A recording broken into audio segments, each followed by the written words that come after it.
Bismillahirrahmanirrahim. Assalamualaikum warahmatullahi wabarakatuh. Waalaikumsalam warahmatullahi wabarakatuh. Alhamdulillahirabbil assalatu wassalamu ala asrofil anbiya'i wal mursalin sayyidina Muhammadin wa ala alihi washabihi ajmain. Pemirsa TVRI Kalimantan Selatan di mana saja Anda berada, apa kabar Anda? Senang rasanya Allah Subhanahu wa taala kembali mempertemukan kita di layar kaca TVRI Kalimantan Selatan di hari yang penuh berkah ini, pagi menjelang siang hari ini di hari Jumat. Dan mudah-mudahan Allah menambahkan pahala yang berlipat ganda bagi kita semuanya. Amin. Dan kita dicatatkan menjadi orang-orang yang senantiasa akan diangkat derajatnya karena menuntut ilmu di jalan Allah dan juga menjadi penghuni surganya Allah insyaallah. Baik, seperti biasa Fokus Islami hadir bersama Anda semuanya dari pukul 10 sampai dengan pukul 11 nanti sebelum Jumatan pastinya. Dan mudah-mudahan di sini bukan hanya nanti kita banyak membahas masalah keilmuan tapi juga menerima santapan rohani ya. Karena tidak ada yang paling mengenakan dan menyegarkan katanya selain santapan keimanan. Wah. Baik, hari ini sangat spesial karena kita akan mengupas satu tema yang mungkin perlu banyak mengunyah juga nanti akhirnya. Tapi yang paling penting tema ini memberikan manfaat yang luar biasa bagaimana kita merespon situasi beragama kita pada kesempatan baru-baru ini. Beberapa tahun terakhir kita disuguhi oleh berbagai macam konflik-konflik ya, dan juga informasi-informasi di media sosial. Bahkan istilah baru muncul-muncul artinya terjadi kegalauan dan kegamangan beragama. Apakah moderasi agama yang akan kita bahas hari ini akan bisa memberikan satu penetral atau juga solusi atas kegamangan dan kegalauan beragama? Apalagi katanya banyak kaum milenial ini sudah mulai risih dengan agamanya. Nah, ini kita akan kupas apakah benar seperti itu. Apalagi beberapa tahun ini agama terkadang masih dinuansakan disentil-sentil oleh masalah politik misalnya. Yeah. Sehingga kita dari satu sama yang lain, mohon maaf, ada yang mengkafirkan, ada yang menghujat, ada yang merasa komunitas A yang paling benar. Nah, sekarang kita akan bahas nih. Kita hadirkan 3 narasumber yang luar biasa di hari ini ya. Tapi kita simpan dulu beliau ya. Tak elok kalau saya tidak sapa, ini insya Allah wajah-wajah penghuni surga semua insya Allah. Ini dari mahasiswa UIN Antasari Banjarmasin. Ini semua fakultas ada di sini? Ada ya? Ini ada yang generasi old, ada generasi new juga ya. Ada yang hijau jasnya gitu ya. Itu kan yang masih IAIN gitu ya. Sekarang UIN yang biru-biru ya. Wah, tapi katanya biru dan hijau itu khususnya hijau itu warna surga juga saja. Iya. Masya Allah ya. Sehat ya hari ini ya? Alhamdulillah. Baik, selanjutnya saya tidak berpanjang kata ya. Karena ini sudah ada 3 narasumber. Kita coba gali lebih dalam ya. Kita coba nanti melihat bagaimana perspektif 3 narasumber kita. Yang pertama saya sapa dulu ada Ustadz Dr. Irfanur M. Hum, Dekan Fakultas Usuluddin dan juga Humaniora UIN Antasari Banjarmasin. Assalamualaikum. Waalaikumsalam warahmatullahi wabarakatuh. Gimana kabar hari ini? Alhamdulillah. Masya Allah, kelihatan tetap awet muda Ustadz ya. Masya Allah. Sehat Ustadz ya? Sehat, alhamdulillah. Baik, selanjutnya ada Ustadz Dr. Muhammad Daud Yahya MAG, dosen Fakultas Tarbiyah dan Pendidikan UIN Antasari Banjarmasin. Assalamualaikum. Gimana kabar Ustadz? Alhamdulillah. Sering ketemu kita ya? Ya. Alhamdulillah ya. Baik, yang selanjutnya juga paling ujung sana, tapi ganteng juga beliau ya. Masya Allah, ada Ustadz Dr. Soki Mubarak Sep MA, Wakil Dekan 1 Fakultas Ekonomi dan Bisnis Islam UIN Antasari Banjarmasin. Assalamualaikum Ustadz. Waalaikumsalam warahmatullahi wabarakatuh. Sehat Ustadz ya? Alhamdulillah. Alhamdulillah, meskipun agak jauh tapi hati kita tetap dekat. Masya Allah. Masya Allah ya. Baik, kita akan langsung saja pemirsa mengupas tema kita di kesempatan pagi menjelang siang hari ini, moderasi agama satu jalan tengah ya. Saya ingin ke Ustadz Irfan dulu. Ini menarik nih sebenarnya. Tapi terkadang karena kalau saya tidak salah ini Kementerian Agama juga paling senang mencetuskan moderasi beragama ini. Betul. Tapi yang menjadi gap banyak masyarakat yang tidak paham moderasi agama ini. Ini semacam kata-kata baru, unifikasi kayak bahasa pertanian itu ya, personifikasi atau seperti apa gitu ya. Tapi kira-kira bisa disampaikan dulu Ustaz. Kira-kira apa sih maksud atau makna dari moderasi agama ini gitu. Dan ini juga ada sebuah catatan sebenarnya dalam titik 2-nya itu satu jalan tengah gitu. Iya. Ini apakah kita tidak mau menyerempet ke kiri ke kanan gitu ya sehingga harus mengambil moderasi agama? Mungkin sudah sampaikan, silakan. Ya, terima kasih. Assalamualaikum warahmatullahi wabarakatuh. Assalamualaikum warahmatullahi wabarakatuh. Bismillah, alhamdulillah. Istilah moderasi beragama ini sebenarnya bukan suatu istilah yang terlalu baru sebenarnya, tapi sebuah istilah yang kemudian dimunculkan kembali dalam situasi dan konteks kebangsaan Indonesia yang sedang mengalami persoalan berbangsa. Jadi konteksnya di situ. Nah, istilah moderasi beragama itu sendiri sebenarnya kalau disederhanakan sekali itu artinya bagaimana kita beragama itu tidak secara berlebihan, tidak secara ekstrim. Nah, ini kan ada kaitannya dengan kecenderungan keberagamaan di Indonesia saat ini yang 20 tahun terakhir mungkin kalau kita setback ke belakang pada pasca reformasi itu, di mana para peneliti atau para sarjana melihat adanya perubahan lanskap keberagamaan Islam di Indonesia dari yang awalnya moderat kepada yang ekstrim, radikal, bahkan kan selama 20 tahun terakhir ini kita melihat ada gerakan-gerakan terorisme dan sebagainya. Nah, karena itu lalu kemudian kalau kita melihat jati diri bangsa Indonesia sendiri, dulu Islam itu tidak ditampilkan dengan wajah sebagaimana yang sekarang ini yang secara ekstrim seperti ini. Misalnya para wali songo dulu mengajarkan Islam kan sangat akomodatif, sangat toleran dan sebagainya. Nah, dulu Islam Indonesia itu sangat terkenal ramah. Tapi akhir-akhir ini, apalagi pas peristiwa Pilpres 2019 kemarin itu kan agama diseret menjadi semacam sarana mengkelompokkan orang. Kalau memilih A itu berarti Islami. Tapi kalau memilih B itu berarti tidak Islami. Padahal kan dunia politik tidak bisa dikotak-kotakan seperti itu. Akhirnya gabung bersama. Akhirnya gabung bersama. Nah, ini yang kemudian kenapa lalu kemudian wacana atau gagasan atau konsep moderasi beragama itu dimunculkan kembali. Bahkan Kementerian Agama itu mengusul dan itu sudah dimasukkan di rencana pembangunan jangka menengah nasional 2020-2024 tentang program moderasi beragama. Dalam rangka apa? Dalam rangka merawat kebangsaan kita. Karena beragama itu kan tidak bisa kalau di dalam konteks beragama, di dalam konteks yang multikultural, multi etnik dan sebagainya, tidak mungkin kita agama itu bisa berperan dalam memperteguh persatuan kebangsaan kita. Nah, kalau kita kembali misalnya kepada esensi agama itu kan sebenarnya rahmat. Betul. Bukan lalu kemudian pasang senjata mempropaganda emosional jadi marah-marah seperti itu misalnya. Darah tinggian misalnya. Iya kan seperti itu. Jadi agama khususnya Islam itu kan rahmat. Jadi bagaimana agama itu bisa memberi kebaikan kepada seluruh orang. Nah, kemudian yang kedua, kenapa moderasi agama itu perlu kita munculkan?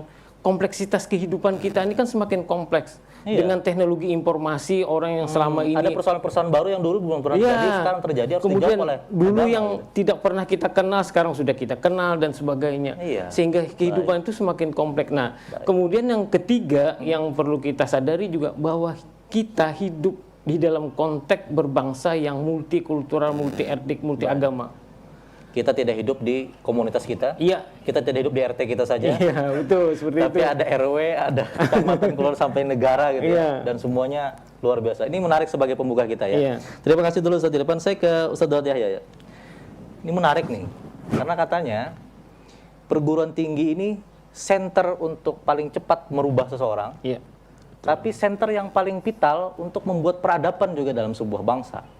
Dalam konteks moderasi agama, Ustaz, bagaimana nih pandangannya? Apakah selama ini memang perguruan tinggi belum men-set kepada jalan tengah tadi, moderasi agama? Atau sudah ada jalannya di perguruan tinggi, tetapi yang keluaran-keluarannya mahasiswanya misalnya, tiba-tiba dia tersentuh atau terpapar yang banyak pergerakan-pergerakan di luar misalnya, sehingga itu juga cukup menghambat proses moderasi agama ini. Bagaimana? Ya, Assalamualaikum warahmatullahi wabarakatuh. Jadi kan moderasi itu jalan tengah antara yang bersifat tasyadud dan tasahul. Tidak terlalu keras dan tidak terlalu meremehkan. Jadi ada orang yang misalkan meremehkan sholat, tapi ada orang yang kerjanya terus sholat. Nah, jadi jalan tengah antara dua hal yang bersifat ekstrim.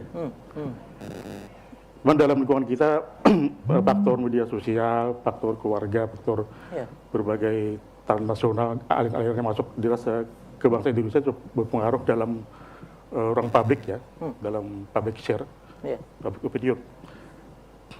Nah, jadi ini di perguruan tinggi yang sudah sedemikian rupa menerapkan moderasi baik dalam bidang akidah, dalam bidang syariat, dalam bidang akhlak tasawuf, termasuk moderasi dalam Islam moderat dan lokal wisdom, kearifan lokal.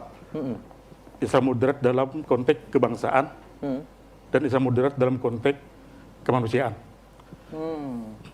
Nah, jadi hal yang direkomendasi terkait bagaimana sikap tawasud, ya jalan tengah, bagaimana tasamuh, toleransi, tidak ada ujaran kebencian, tidak ada kekerasan, tawazun secara seimbang. Kemudian abdaliyah artinya hal yang bersifat kebaikan-kebaikan atau ekstrem itu bisa dimiliki. Lalu iktidal atau keadilan secara seimbang. Maka dalam konsep moderasi ada istilah as-sawabit wal mutagayyirat. Ada yang bersifat tetap dan ada yang berubah. Lalu ada yang bersifat at-ta'akuli wa ta'abudi, yang bersifat rasional dan bersifat hanya diterima apa adanya. Ada yang bersifat al-muhafadah adalah qadam salih wal akhdu bil jadil aslah, yang memelihara nilai lama yang baik dan mengambil hal-hal baru yang baik. Nah, di perguruan tinggi memang itu yang penting ya, memelihara diri yang baik dan mengambil sesuatu yang baik ya.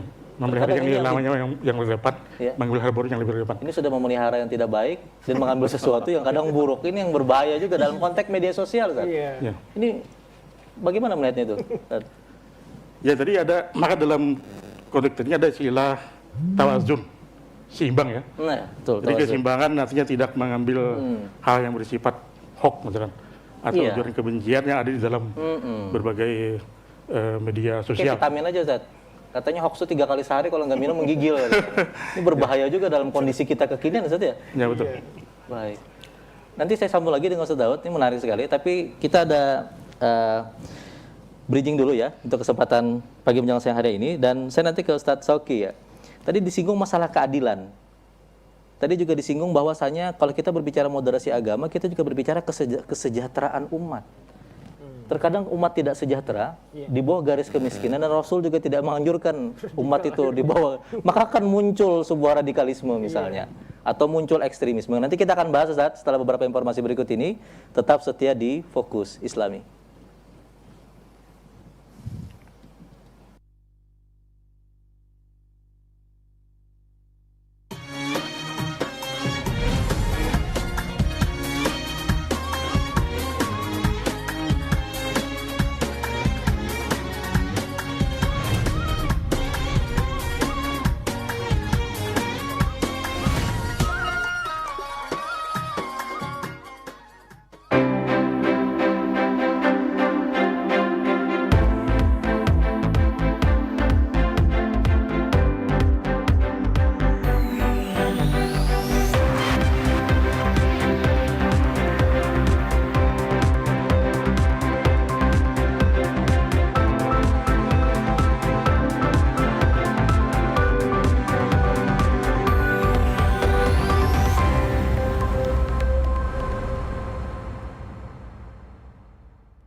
Banjarmasin, ibu kota Provinsi Kalimantan Selatan.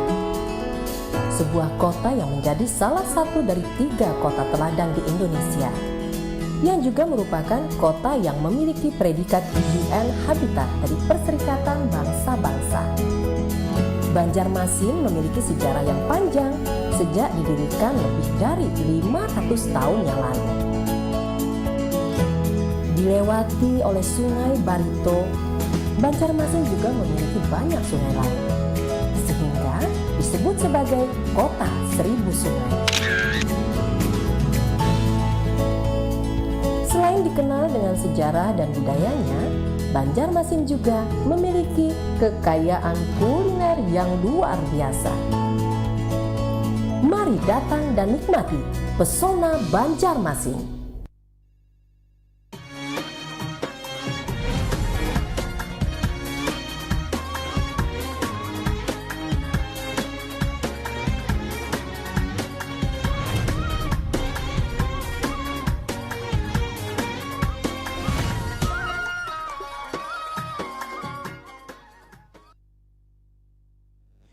Baik, terima kasih. Anda masih bersama kami di Fokus Islami. Kita lanjutkan kembali dengan tema kita moderasi agama, satu jalan tengah yang luar biasa. Alhamdulillah, baru 2 narasumber kita sudah terpapar energi yang positif, ya. Bukan terpapar energi yang negatif ya, atau radikalisme ya.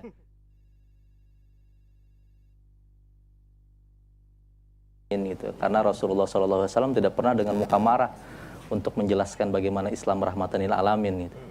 Baik, kita ke Ustadz Syauqi. Ustadz, saya ingin masuk dulu dalam sesuai dengan genrenya Ustadz ya, di dalam bisnis dan juga fakultas ekonomi bisnis Islam gitu ya. Apakah memang kalau kita berbicara moderasi agama satu jalan tengah gitu, apakah itu juga bisa tidak terlepas dari kesejahteraan umat yang seperti saya sampaikan tadi? Karena apakah memang bisa apakah boleh kita korelasikan pada saat umat itu tidak sejahtera, maka tadi akan muncul yang terlalu kejuhutan, dan nanti muncul juga yang terlalu berlebih-lebihan. Dalam konteks ini misalnya, seperti apa melihatnya, Ustaz? Mungkin Ustaz Syauqi bisa memberikan pandangan. Baik, bismillahirrahmanirrahim. Assalamualaikum warahmatullahi wabarakatuh. Waalaikumsalam warahmatullahi wabarakatuh. Ya, saya kira memang moderasi ini kan sebenarnya sudah lama. Ya. Cuma dia baru muncul itu karena fenomena beragama di masyarakat itu sudah menunjukkan arah yang radikalisme dan sebagainya. Jadi kalau kita merujuk kepada moderasi beragama, sungguhnya ada istilah juga moderasi keindonesiaan. Moderasi keindonesiaan. Nah, moderasi keindonesiaan itu maksudnya sebenarnya watak orang Indonesia ini kan moderat sebenarnya. Nah, jadi kalau kita lihat fenomena kenapa banyaknya konten-konten radikalisme itu tidak hanya karena terpaparnya paham agama yang ekstrim, tapi juga ekonomi itu yang menyumbang juga terkait dengan munculnya paham-paham itu ya. Nah, karena itu kan kalau kita lihat bait lagu Indonesia Raya itu, bangunlah jiwanya, bangunlah raganya, itu merupakan satu kombinasi yang apik. Nah, bagaimana antara fisik dan mental itu harus sinergi. Jadi kalau kita hanya memikirkan mindset beragama dalam konteks kepuasan kebatinan, sehingga lahirlah dengan sifat juhud atau beribadah yang berlebih-lebihan, nah itu juga saya kira tidak moderat. Nah, begitu juga dengan kita berekonomi. Jadi Islam itu sebenarnya sudah mengajarkan. Tidak hanya Islam sih, semua agama itu mengajarkan dengan paham moderat. Kita mengingat di surah Al-Baqarah, wa kadzalika ja'alnakum ummatan wasatan. Allah menjadikan umat Islam ini umat yang tengah-tengah. Tapi kita sebagai seorang yang moderat tidak juga mengklaim bahwa Islam itu adalah yang paling moderat. Semua agama memberikan pemahaman moderat. Nah, itu kata Yamin pernah mengatakanlah, tuan-tuan jangan mengatakan bahwa Indonesia itu terbaik, Indonesia itu terbagus, sehingga menzalimi bangsa lain, menganggap remeh bangsa lain, seperti kaum Arya. Di Jerman tuh kan dia menganggap bangsa itu bangsa yang the best. Nah, itu bukan moderasi Indonesia namanya. Kita menghargai, kita mengaku baik tapi kita menghargai orang lain. Nah, dalam kata moderasi itulah ada akomodasi, ada toleransi, ada berbagi, ada mau mendengar, ada membuka ruang bagi kita mengelola konflik perbedaan. Nah, disitulah kunci kata moderasi. Masya Allah, ini luar biasa saja. Saya ingin masuk misalnya, ini bahasa saya juga ya. Bagaimana Islam ini membangun hubungan yang menyenangkan, Ustaz? Tadi jelas moderasi agama ingin membuat wajah Islam ini wajah yang menyenangkan, karena pada saat menyenangkan dia akan mudah, dakwah ini akan mudah menjadi sebuah rahmatan lil alamin seperti yang sudah diajarkan Rasulullah. Tapi kadang tantangan bagi kaum milenial saat ini gitu, dengan teknologi, media sosial, dan terkadang yang banyak sekali dikeluhkan masalah teladan, Ustaz. Apakah benar moderasi ke Indonesia ini hilang karena hilangnya keteladanan bagi tokoh-tokoh kita di era kekinian? Sehingga bagi teman-teman milenial ini sulit mencari tokoh-tokoh mana. Dia kalau ke Rasul itu kayaknya terlalu jauh gitu. Sirah Nabawiyah ini drama tamat soalnya. Jadi bagaimana melihat ini? Mungkin Ustaz Syauqi bisa memberikan pandangan akan potret ini, Ustaz. Ya, saya kira memang tadi sudah ada ruang hampa ya. Jadi ketika kaum milenial itu terbius dengan narasi-narasi yang ekstrim, nah itu tidak diimbangi dengan narasi-narasi moderat. Jadi kita tuh lebih nyaman dengan berbicara ada mikrofon. Tapi di ruang-ruang media sangat sedikit. Coba kalau kita perhatikan konten-konten media yang sifatnya moderasi, ya. Nah, narasi itu sangat sedikit. Betul. Jadi tidak bisa juga kita menyalahkan kaum milenial, karena memang ruang untuk membaca kajian-kajian moderasi itu sangat sedikit. Apalagi terkadang yang belum bisa memisahkan antara teks dan, maksudnya bisa menyatukan antara teks dan konteks gitu ya. Itu benar. Hanya baca teks saja, konteksnya tidak tahu, jadi seolah-olah itu merupakan dalil pasti. Gitu. Karena dia haus. Dia harus beragama. Nah, tapi kehausan itu dia dapatkan dengan konten-konten yang tidak moderat. Telaganya di sumur kering, harusnya telaganya di sumur itulah. yang Inilah tugas-tugas para tokoh-tokoh masyarakat yang mengisi. Saya kira itu poinnya mungkin. Masya Allah, luar biasa ya. Ini narasumber semua nih. Iya, tokoh-tokoh. Tapi menarik ya. Kita buka dulu nih pemirsa, silakan bagi yang bergabung di 327 2207 dan 327 2208 di kesempatan pagi menjelang siang hari ini. Memang waktu sangat terbatas, tapi setidaknya dari 3 narasumber kita merasakan renyahnya beragama gitu ya. Karena kalau sudah renyah itu enak gitu. Kayak biskuit itu enak ditelan, enak dikunyah gitu ya. Tapi kalau misalnya beragama itu kita sudah berkerlik, mukanya sudah masam gitu kayak ya. serius itu. Terus membawa energi negatif, tidur tidak bisa. Nah, itu kan dipertanyakan lagi gitu, Ustaz. Baik, atau ada dari teman-teman yang di sini? Jangan-jangan nih terpapar ini semua ya. Maksudnya terpapar keseriusan moderasi ya. Ada yang ingin bertanya silakan. Ada yang ingin sharing di kesempatan ini? Nanti saya borong semua pertanyaan soalnya. Ada? Silakan, satu dulu silakan. Nama dan fakultas dari mana dan pertanyaannya. Mungkin ada mic-nya bisa disampaikan ke temannya. Oke, silakan. Baik, bismillahirrahmanirrahim. Assalamualaikum warahmatullahi wabarakatuh. Waalaikumsalam warahmatullahi wabarakatuh. Perkenalkan, nama saya Cahaya Kamelia dari Fakultas Usuluddin dan Humaniora, jurusan Studi Agama-Agama. Kita lihat pada kenyataan sekarang masih banyak atau sebagian orang itu melumrahkan seperti mengucapkan selamat hari Natal atau bahkan menghadiri acara Natal. Jadi bagaimana menurut Ustadz sekalian mengenai hal tersebut? Bahkan masih banyak juga orang yang tertutup dan tidak mau tahu dengan adanya keberagaman yang ada di sekitar kita sekarang. Jadi bagaimana tanggapan Ustadz sekalian mengenai hal tersebut, dan apa tindakan dan sikap yang dapat kita ambil sebagai kaum milenial untuk membangun sebuah relasi yang kondusif? Terima kasih. Luar biasa ya, terima kasih banyak ya. Ini keberagamaan di tengah keberagaman gitu. Iya. Ini yang keberagaman. Karena memang ini kondisi-kondisi yang setiap tahun terkadang terus terjadi. Terus nanti dimanfaatkan oleh para pihak tadi, blok-blok tadi, sehingga terjadilah berdiri di persimpangan itu. Dan di persimpangan nggak tahu nih, kalau jalan tengah dia lurus baik gitu.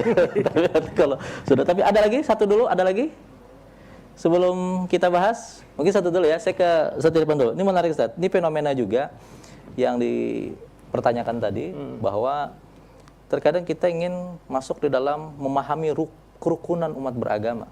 Karena tadi Islam tidak berdiri sendiri, Islam tidak hanya sendiri di muka bumi ini. Kita banyak sekali berinteraksi dengan agama-agama. Bahkan karena itulah juga, karena toleransinya dan kerukunan Islam, orang juga terpaut untuk masuk ke dalam Islam gitu. Ini tuh Ustaz. Pada saat dulu Umar bin Khattab gitu, begitu luar biasa ingin membunuh Rasulullah gitu, karena luar biasanya Rasul, nggak mungkin nggak dapat Umar gitu kan, luar biasa gitu dakwahnya beliau. Kalau Rasul ekstrim, mungkin Umar akan berantem terus dengan Rasul. Dalam konteks ini Ustaz, bagaimana melihatnya? Mungkin Ustaz depan dulu. Kalau menurut saya gini, dalam hubungan antar agama itu kan yang kita butuhkan itu adalah sikap toleransi terhadap berbagai perbedaan. Nah, kadang-kadang yang menghalangi orang untuk melakukan sikap toleransi itu adalah ketika antara girah beragama dengan pengetahuan beragama itu tidak imbang.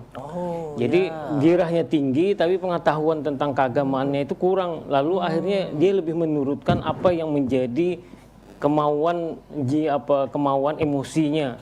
Nah, itu yang sering terjadi. Misalnya salah satu kasus misalnya masalah mengucapkan selamat Natal.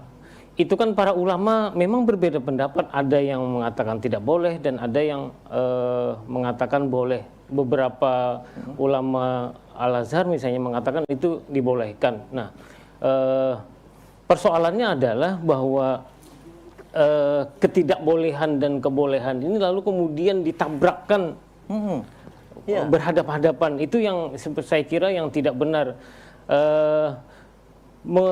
Kalau mengucapkan nata dalam rangka menjalin relasi sosial, saya kira tidak jadi masalah selama batasan kita tidak masuk kepada ritual-ritual agama yang kita ucapkan itu. Atau tidak menggoyahkan nilai tauhid kita. Iya, itu tidak jadi masalah. Nah, kekhawatiran orang kan tentang kegoyahan nilai-nilai keyakinan itu kan karena memang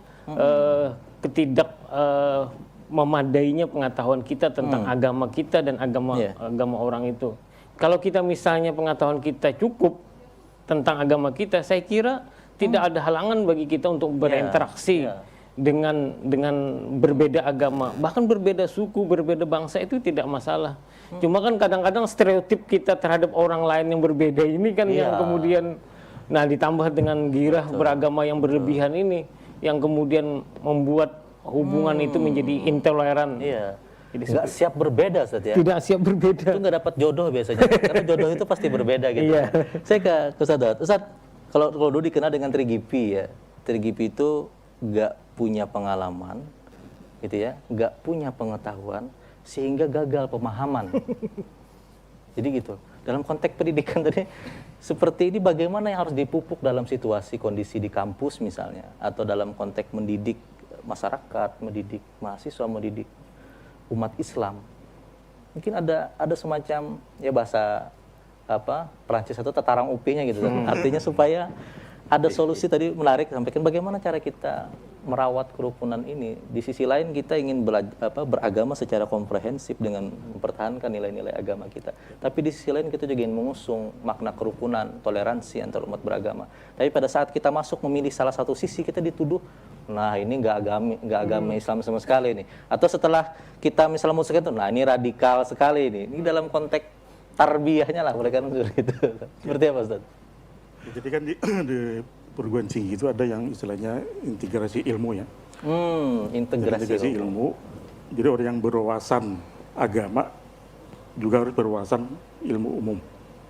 Sehingga artinya ketika orang itu melihat realitas sosial, melihat aspek psikologi masyarakat sedemikian rupa, itu ada daya tawar gitu. Dengan adanya integrasi ilmu. Tawazun tadi Ustaz ya?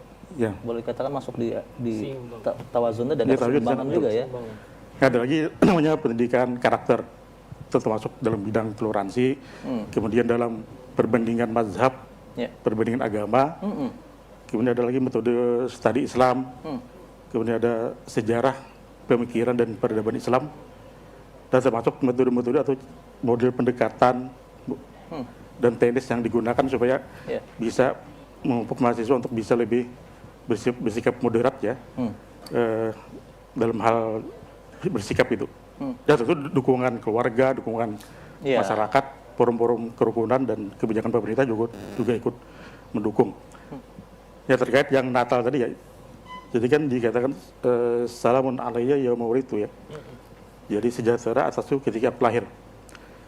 Coba di sini dalam konteks beliau Nabi Isa sebagai Nabi Rasul.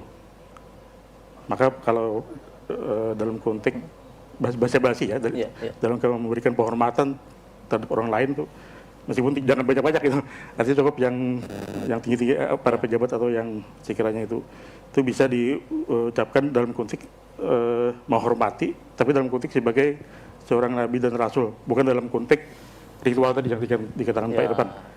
Dia hanya seremonialnya, bukan dalam konteks hakikat dia sebagai apa gitu kan. Karena bagaimanapun kita ada sebagai nabi dan rasul. Tapi dalam konteks menghormati orang itu bisa terjadi. Makanya di negara Mesir itu biasa para rektor Al-Azhar atau para pejabat itu memberikan selamat Natal terhadap orang lain. Tapi ada sisi moderat gitu tanpa harus kehilangan kepercayaan kita, tapi tetap dalam konteks menghormati orang lain. Karena istilahnya sudah bagus menafsirkan, memahami dan mengamalkan lakum dinukum waliyadina gitu Ustaz ya. Jadi tetap harus ada patokan terhadap itu gitu. Ya betul.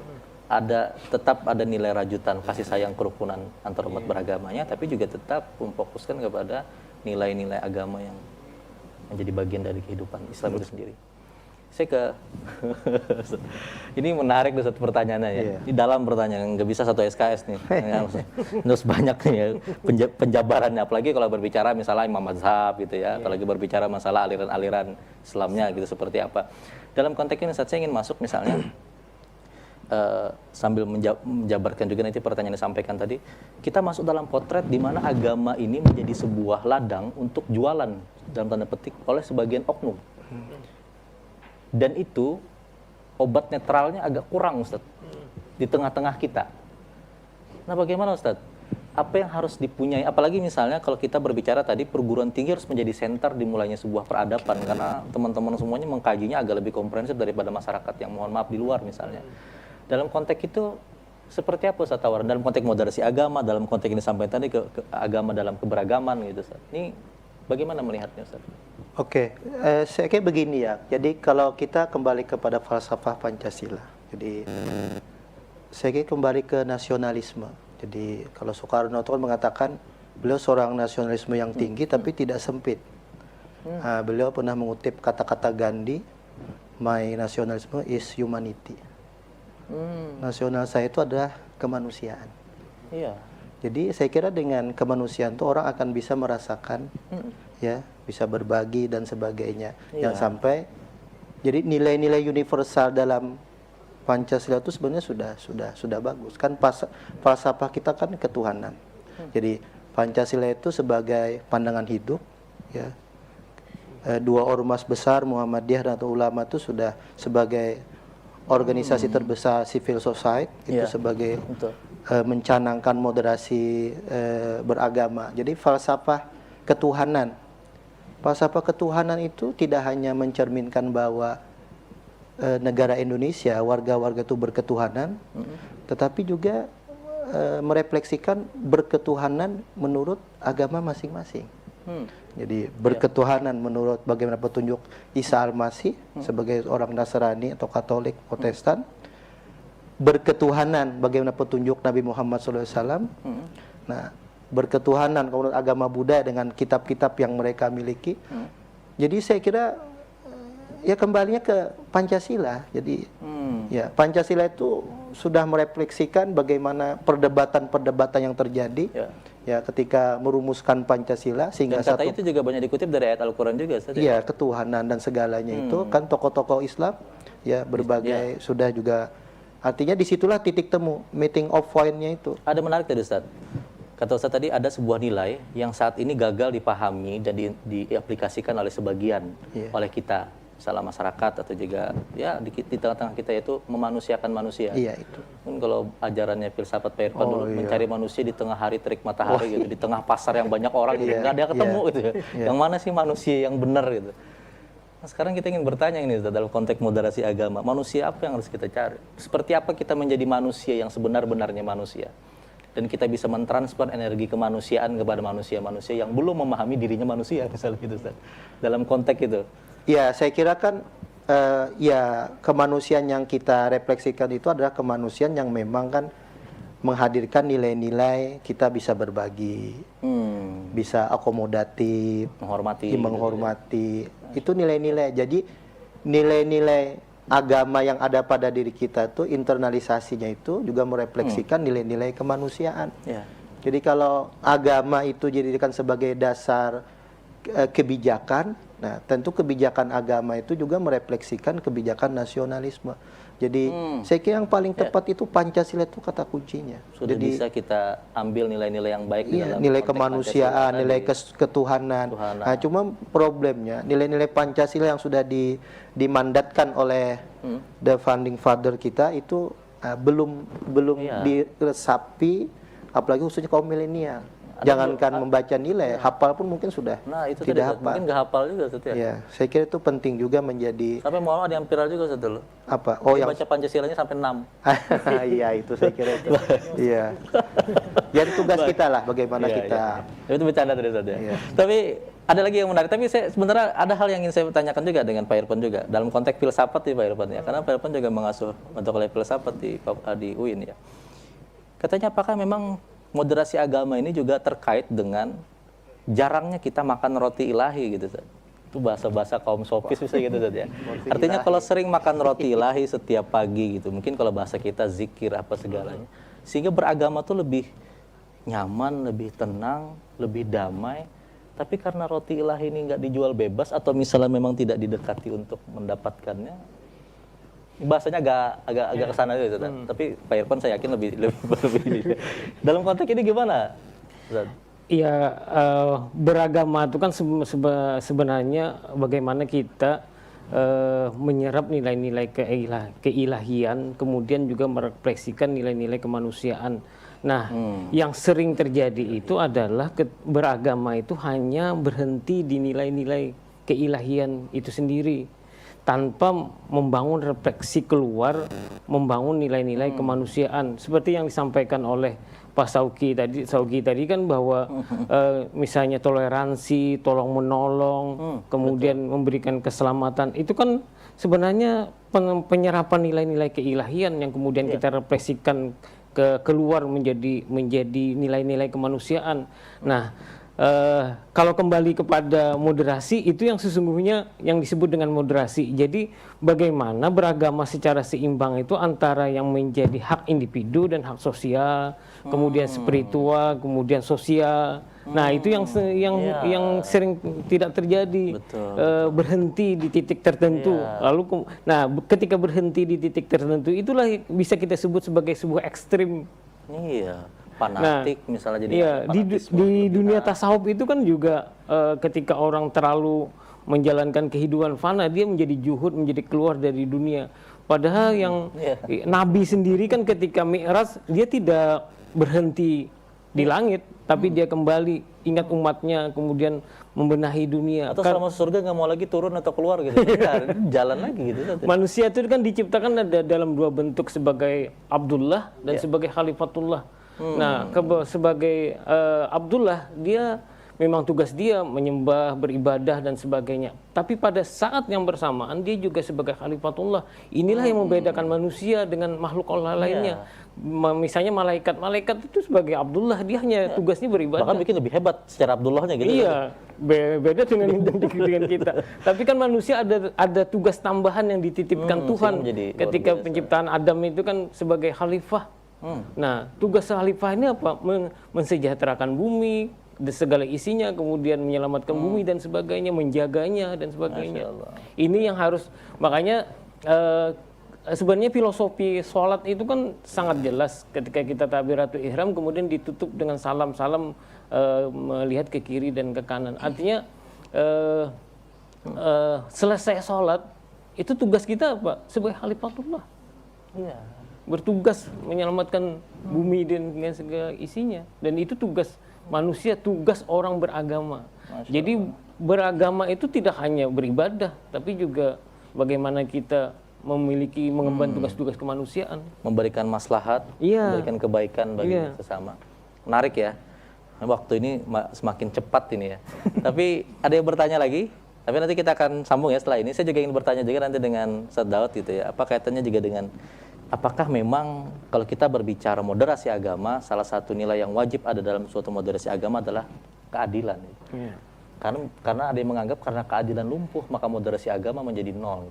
Itu kita bahas tuh, pendidikan apakah sudah memberikan transfer energi keadilan kepada mahasiswa, sehingga mahasiswa bisa belajar nilai keadilan, mentransfernya ke masyarakat kita gitu. Tapi kita akan bahas itu setelah beberapa informasi berikut ini.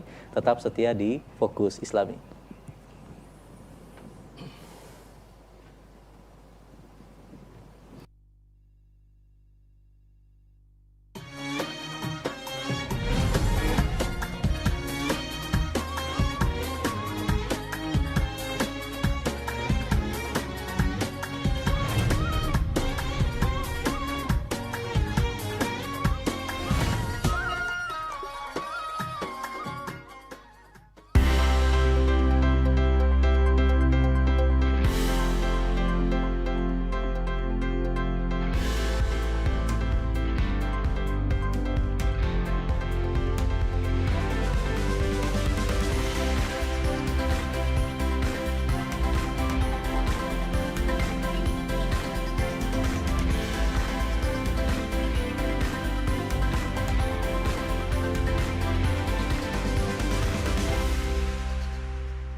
Muda itu belajar, narkoba itu sia-sia.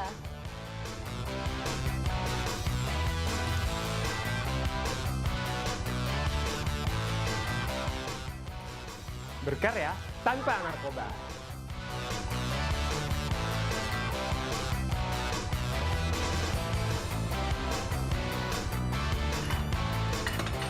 Sehat itu tanpa narkoba. Gak usah deh kalau nyoba pakai narkoba. Hidup lebih berarti kalau kita dekat dengan keluarga, taat beribadah, dan sukses dalam berkarya. Katakan tidak pada narkoba.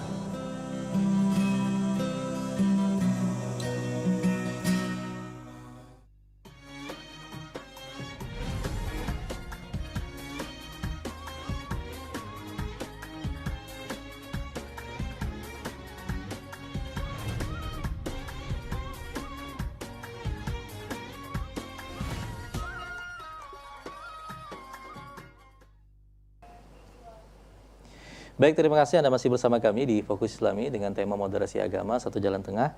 Dan Alhamdulillah tadi 3 narasumber kita dahsyat luar biasa ya. Ini harusnya 1 semester full kita mengkaji masalah moderasi agama ini, sehingga muncul nanti benar-benar nilainya bisa diaplikasikan di masyarakat. Karena kita bukan hanya haus untuk itu, tapi kita membutuhkan itu untuk menjadi gaya hidup kita. Karena problemnya moderasi agama belum menjadi gaya hidup orang Indonesia pada sebagian besar. Tadi ada yang menarik, ada yang bertanya, silakan nama dan pertanyaannya. Fakultas mana, silahkan. Ya, Assalamualaikum warahmatullahi wabarakatuh. Assalamualaikum warahmatullahi wabarakatuh. Perkenalkan, nama saya Wardah dari jurusan Akidah Filsafat Islam, Fakultas Usuluddin dan Humaniora. Ulun ingin bertanya, kalau mengenai toleransi beragama, sebenarnya kan kita sudah melihat bagaimana lokalitas kita ada melihat Halong.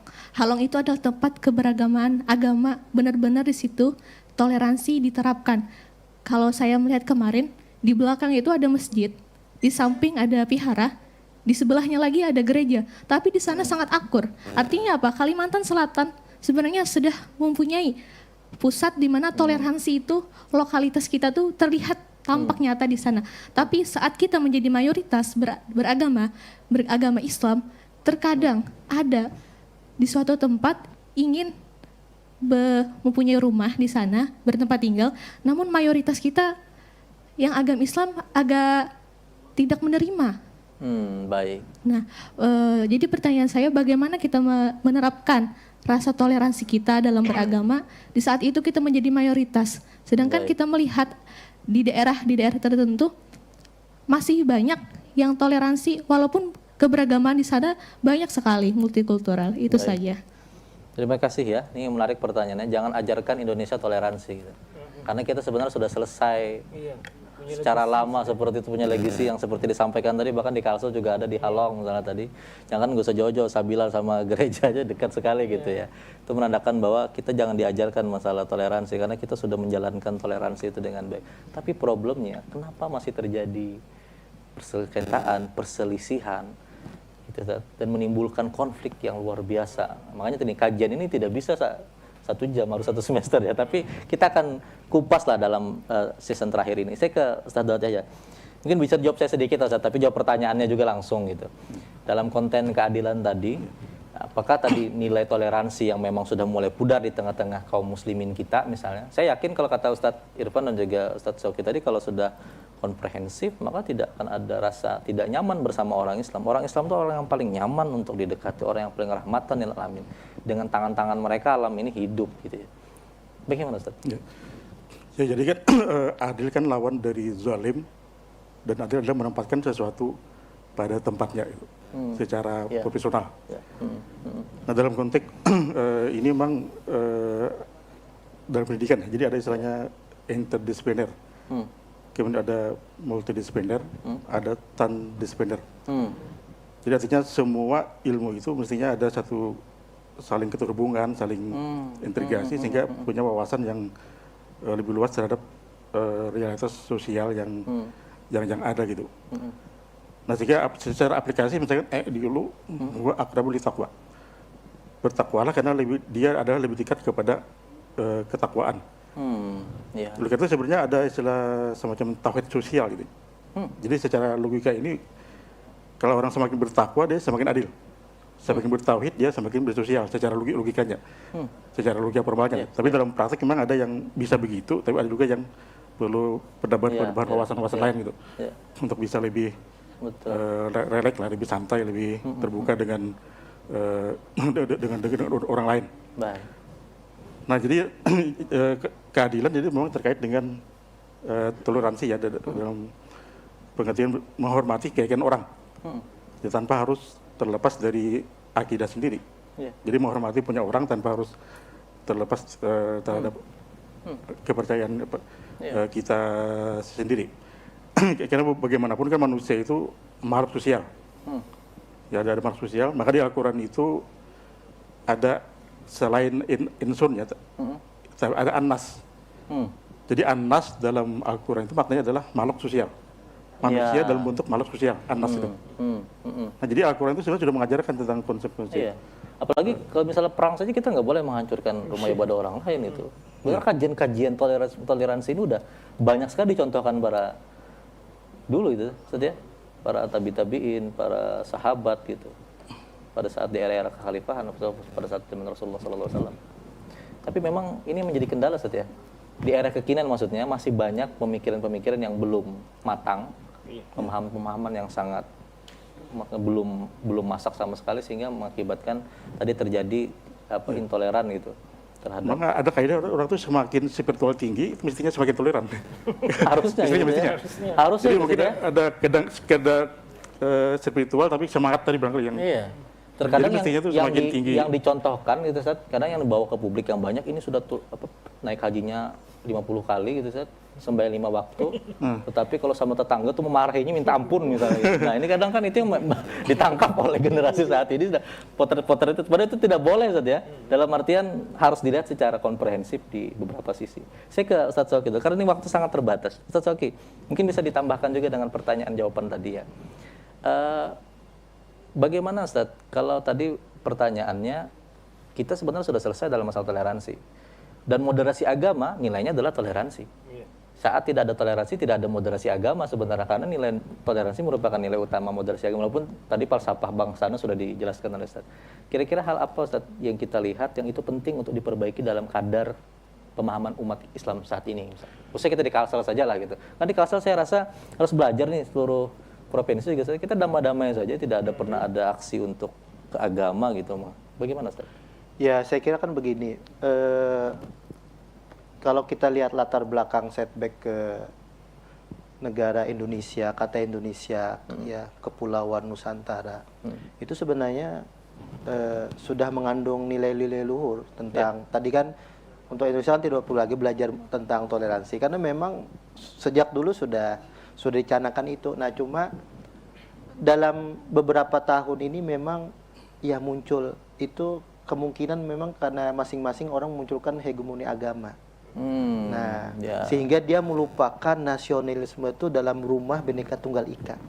Nah, nilai-nilai Pancasila, nilai-nilai Bhinneka Tunggal Ika itu tertutup, mahjub kalau dalam bahasa Arab, tertutup oleh hegemoni agama masing-masing. Betul. Sehingga inilah, nah kalau nilai-nilai Pancasila, Bhinneka Tunggal Ika itu menghunjam dalam sisi-sisi masyarakat kita, itu sebenarnya sudah selesai. Karena itu warisan budaya kita, warisan pendiri-pendiri bangsa. Nah, itu saya kira itu anunya. Keluasan, kesehatan dan kebenaran cara berpikir gitu, Ustaz, ya. Ini terkadang benar tapi tidak luwes juga, kadang tidak luas juga terkadang. Jadi catatan-catatan kita penting ya. Baik, ini karena sudah di ujung, mungkin satu menit Ustaz, dari Ustaz Shoki dulu sebagai kata penutup. Ya, saya kira kalau tema kita moderasi ini sebenarnya setiap agama itu sudah mengajarkan moderasi beragama. Nah, negara kita, negara Indonesia itu sudah meninggalkan warisan yang begitu besar, yaitu Pancasila dengan Bhinneka Tunggal Ika. Nah, kalau kedua itu kita pahami secara mendalam, insya Allah tidak ada masalah yang lahir tentang intoleran, tidak mau berbagi, apalagi ekstremisme itu saya kira akan selesai. Dengan catatan tadi, nilai-nilai luhur bangsa itu harus diaktualisasikan dalam kehidupan kita bermasyarakat. Mungkin Ustaz Daud ada yang disampaikan. Jadi kan ideologi negara kita ya, baik Pancasila, kemudian NKRI, Bhinneka Tunggal Ika, Undang-Undang Dasar ya, itu akan semakin kuat kalau bangsa Indonesia bersikap moderat gitu. Jadi sangat sulit dibayangkan kalau paham mayoritas muslim ini radikal. Jadi itu kalau semuanya radikal tuh banyak pemberontakan, banyak segala macam yang menentang terhadap ideologi bangsa. Nah jadi ideologi kita bangsa itu semakin kuat ketika mayoritas arus utama kita adalah moderasi. Nah jadi moderasi ini padanya bukan hanya wacana Indonesia, tapi juga di Mesir, termasuk Arab Saudi ingin kerjasama dengan Indonesia gitu ya. Nah itu dalam pendidikan nantinya. Bagaimana perguruan tinggi misalnya untuk mempersiapkan agar moderasi agama ini masuk di dalam legitimasi kurikulum pendidikan kita, mungkin dalam pandangan Ustadz Daud. Apa yang kurang selama ini dan apa yang harus diperkaya di dalam kajian konteks perguruan tinggi? Karena kalau kita berbicara di awal tadi, senternya harusnya dari perguruan tinggi yang untuk bisa mengkampanyekan gerakan moderasi agama dalam poros Satu Jalan Tengah. Ya, tadi kan kita berkuat dari pusat pendidikan ya, jadi pendidikan keluarga, pendidikan masyarakat, lalu pendidikan formal sekolah, itu mulai kurikulum tadi saya sudah ada baik integrasi atau dan hal yang lain yang sehingga itu bisa memperkuat wawasan moderasi kan. Kemudian kebijakan pemerintah juga ikut melaksanakan. Ya, mempengaruhi itu. Nah, sehingga diharapkan mudahan moderasi ini bisa memberikan peradaban yang tinggi, memberikan perdamaian, ada keberkahan, kemajuan, sejahtera lahir batin, bagi lahir batin atau sebagai rahmat semesta ya. Nah, sehingga wacana ini harus terus kita gaungkan karena pada dasarnya adalah merupakan bagian utama dari ajaran itu Islam itu sendiri. Ya. Baik. Luar biasa ya. Sekarang ke Ustadz Irfan. Biasanya beliau ada cerita-cerita juga nih dalam kaitan untuk menutup kita. Karena waktu sangat terbatas, tinggal 2 menit lagi. Tapi mungkin bisa disampaikan Ustadz, apa poin utama dari pokok yang kita bahas hari ini. Meskipun tidak akan tuntas kita bahas selama 1 jam di TPRI, tapi tidak ada buah-buah pikiran yang luar biasa yang bisa diambil oleh umat, gitu, pemirsa TPRI dan juga mahasiswa pada kesempatan hari ini. Moderasi agama, 1 jalan tengah. Seperti apa perilaku orang Islam dalam memahami moderasi agama? Kalau saya berangkat dari pertanyaan Wahdah tadi, bahwa kita sebenarnya memiliki legasi tentang moderasi beragama. Nah, persoalannya bahwa literasi tentang moderasi itu yang kadang-kadang tidak kita bangun. Makanya di UIN itu kan ketika kita bertransformasi dari IN jadi UIN, ada 4 pilar integrasi yang ingin kita bangun. Pertama, integrasi ilmu agama dan umum. Kemudian integrasi Islam dan kebangsaan.